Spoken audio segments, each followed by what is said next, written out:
Yun po. Umpisa na po natin mga tambay. Ito po kumakalat po sa social media. Ito pong si Representative Abante mga tambay na hindi po natin malaman kung talagang nanalo po ba ito at binoto po ito ng 6th District ng Maynila. Ang pagkakaalam po kasi natin noong nakarang halalan ay siya po'y talo pero bigla pong nanungkulan at nakabalik po sa Kongreso. Nakakapagtaka po. Talo na, nanalo pa.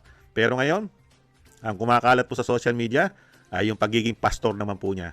Dito po ay meron po siyang pahayag dito po sa kanyang sekta o sa kanyang pong reliyon o yung sa kanyang church.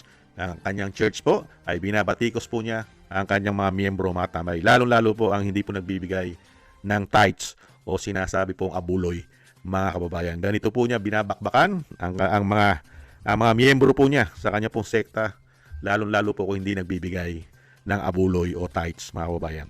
At ito daw po ay AI. Baka daw po ito'y AI, mga kababayan. Pakinggan po natin itong sinasabing baka daw po ito'y AI lamang, mga kababayan. Pakinggan po natin. Ako, sa akin, wala akong pakialam kung umalis ka.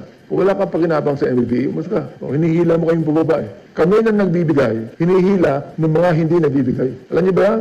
Kaya ikaw, kung wala kang pakinabang, umalis ka rito. Hindi kita kailangan dito. Oo, pampaano ka lang dyan sa silya eh. Bakit? Kaya sinasabi ko palagi yan. Nagbibigay ka ba ng offering mo? Kung hindi, kahit lang ang binibigay mo, upo ka dyan. Bakit? Yan ba libre? Ang silya niya libre? Hindi, binili yan. Bahagi ka ba niyan? Hindi ka nabibigyan ng offering, hindi ka bahagi dyan. Kumiho ka. Hindi ka bahagi dyan. Tama mali. Ito, real talk lang to mga kapatid. Real talk, ha? O nakatayo ka na. May bahagi ka ba dyan sa pagpapagawa ng floor na yan? Pera din yan eh. Tama? Pera din yan eh. Wala ko, hindi ako bibigyan ng offering. Lumabas ka. Dito wala ko naman bahagi doon. Diyan ka. May bahagi ka ba sa building na to? Hindi ka bibigyan ng offering. Mas ka dyan. Sa kalye ka. Sa kalye ka nakatayo, di ba? Nagbabayad ka ng buwis? Hindi. Mas ka dyan. Wala naman bahagi at papagawa ng buwis eh. Ng kalye. O saan ka pupunta ngayon? Ako, sa akin, wala akong pakialam kung umalis ka. Kung wala kang pakinabang sa MBB, umalis ka. O hinihila mo kayong bumaba eh. Kami na nagbibigay, hinihila. Yan po mga tambay. Kung may katotohanan po ito, itong mga pahayag po ni Pastor Abante, matindi po itong pastor na ito. Pinagpapalayas po mga tambay eh. Kahit daw po pag hindi ka nagbibigay ng offering. Pag hindi ka po nagbibigay ng offering sa kanya, lumayas ka na. Hindi ka kailangan.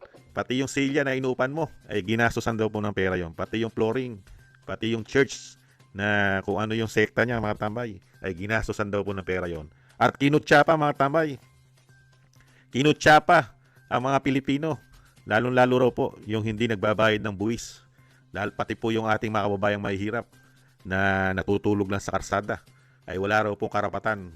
Lumayas daw po at wala kang pupuntahan pagka ito po pala ang sinunod natin at kapanipaniwala ang sinasabi nito.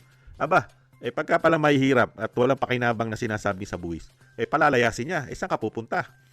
Kaya nga tayo nagbubuwis. Kaya nga po tinutulungan ng mahihirap. Di po ba? Ano po ba ang layunin ng gobyerno? Kaya nga may gobyerno. Tulungan ang mahihirap.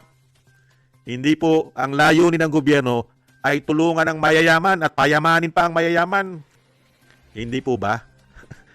Kaya nga panay po gawa natin ng libre eh. Ang gobyerno, di po ba? Kaya nga nagpapagawa tayo ng libreng eskwelahan, libreng ospital. Hindi po ba? Dahil ang karamihan natin mga kababayan ay mahihirap at karamihan pa ay walang kakayahan magbayad ng buwis. At itatama lang po natin si Congressman hindi nga pala natin malaman kung totoong congressman to ngayon dahil hindi naman po nanalo ito eh. Bigla lang pong nanalo ito sa Comelec. Pero po sa District 6 ng Maynila, talo po ito. Sa Comelec po nanalo yata ito. Itatama lang po natin. Yung sinasabi po hindi daw po nagbabayad ng buwis. Hindi po ba katarantaduhan yung mga kababayan? Hindi po ba alam ni Congressman Abante kung totoo po itong video na ito? Kung yung mahirap na tao, walang pag-aari na sinasabi niya. Kasi hindi nga naman nagbabayad ng buwis. Mahirap ka, natutulog ka sa karsada. Palaboy tayo. Mahirap tayo. Wala na tayong karapatan na gumamit ng karsada o matulog sa karsada dahil wala tayong bahay. Dahil hindi raw tayo napapakinabangan sa buwis. Nagbubuwis pa rin yan eh. Hindi po ba? Pagka po yan ay nabigyan ng mabubuting puso, na mabubuting tao, binigyan po ng limos, tulong ang mga tao na kababayan nating mahirap. Hindi po ba nagkakapera yan?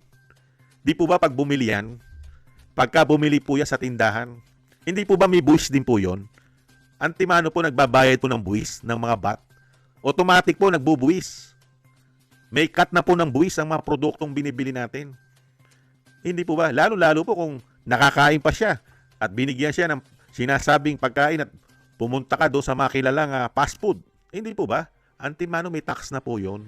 Kaya kalukuhan po ito sinasabi ni Pastor Abante na ang mga Pilipino raw po ay hindi nagbabayad ng buwis. Lahat po ng Pilipino ay nagbabayad po ng buwis. Pagkain pa lang may buwis na. Di po ba? Bumili ka nga lang ng soft drinks. May buwis na. Di po ba? Lalo-lalo na kung may bisyo ka pa. Kung may bisyo ka pa na alak at sigarilyo, mas malaki ang buwis. Since tax. Hindi po ba? Kaya katarantaduhan po itong sinasabi po ni Congressman Abante kung totoo po ito na sinabi niya, mga kabayan. Parang hindi po congressman. Sa bagay, hindi naman talaga congressman ngayon yata yan. Hindi po ba, mga kabayan? Kaya po nakakalungkot lang po, mga kabayan. Mukha pong si Pastor Abante, mga kabayan, ay hindi niya po yata pinapaboran at minamahal ang kanyang mga miyembro na hindi po nagbibigay ng malaking abuloy. Mga kababayan, hindi ba katulad ng Panginoong Hesukristo? Hindi po ba katulad ng Panginoon? Mas minamahal niya po at iniibig ang nasa baba, ang mga mahihirap. Kaya nga po, di po ba? Mas kinatigan niya o mas nagustuhan niya yung nagbibigay ng 2 beles o 2 sentimo o yung pinakamaliit na handog. Hindi po ba? Lalo-lalo po kung galing ito sa kanyang puso. Hindi po ba? Isa po roon sa mga nagbabalat kayo at nagpapakabanal na akala mo kung magbigay ay milyon-milyon sa panahon natin ngayon, pero ibinibigay naman po ay galing po sa marungis at karamihan pa po ay galing sa nakaw sa buwis ng taong bayan. Hindi po ba? Kaya nga po, sabi nga po ng Panginoon, di ba mga tambay? Napakahirap makapasok sa kaharian ng Panginoon o sa langit ang mayayaman. Hindi po ba? Napakahirap daw po makapasok. Mga kababayan. Hindi po katulad ng mahihirap ay madali pong pumasok, mga kababayan. Kasi una-una, wala pong pinoprotektahan na sobra-sobrang kayamanan katulad po nila, mga kababayan. Hindi po ba? Kaya nga po, napakahirap makapasok sa kaharian ng ating Panginoon ang maibigin sa salapi at kayamanan. Kaya po ito pong sekta ni Abante, mga kababayan. Ayan. Yan, mga kababayan, puntahan niyo po yan. Napakahusay po, mga tambay. At dadalhin po kayo sa langit ni Pastor Abante, mga kababayan. Kasi may langit din po na tinatawag si Satanas, mga kababayan. Hindi po ba? Yan po, mga kababayan, ang kumakalat po. Kung ito man ay totoo at kung ito ay AI, mga kababayan, mabuhay ka, Pastor Abante. Hanggang